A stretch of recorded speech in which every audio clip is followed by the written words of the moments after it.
Your Daily 180, 180 seconds of pure Bible study.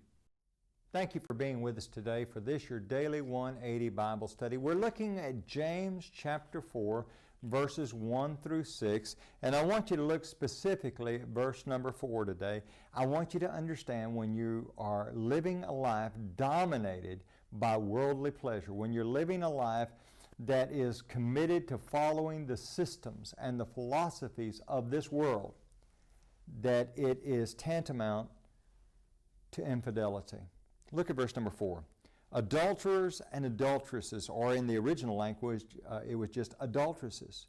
It is, and it's not just talking about women, but it's talking about people who are supposed to be married to Christ. That's the church. Adulteresses, do you not know that friendship with the world is enmity with God?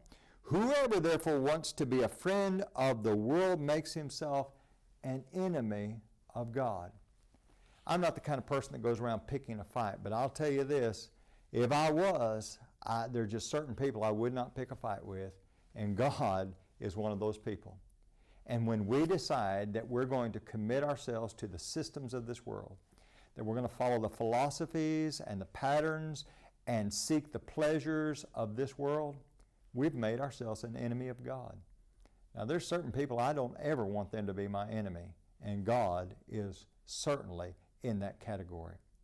And as we think about this, we need to understand it is a grievous thing to become an enemy of God. He begins this passage by calling them adulteresses. Now, what does he mean by that? Back in Isaiah 54 and verse number 5, there the prophet says, "For your maker is your husband." He's talking to the covenant people, Israel there. God was their husband. They were in a covenant relationship with him. Listen to Jeremiah chapter 3 and verse number 20. "Surely as a wife treacherously departs from her husband, so you have dealt treacherously with me, O house of Israel, says the Lord."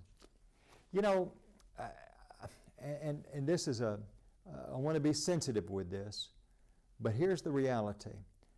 When a sorry individual goes out and commits adultery, what they're saying is, my spouse is not enough. When an individual goes out and commits spiritual adultery, they're saying, my God is not enough. And you know what? The individual that commits adultery on their spouse is wrong. They're wrong, and their spouse should be adequate. When a person commits adultery on God, they're wrong. God is more than adequate. And we need to realize what a grievous sin it is to follow the systems of this world. Join us again tomorrow for your Daily 180.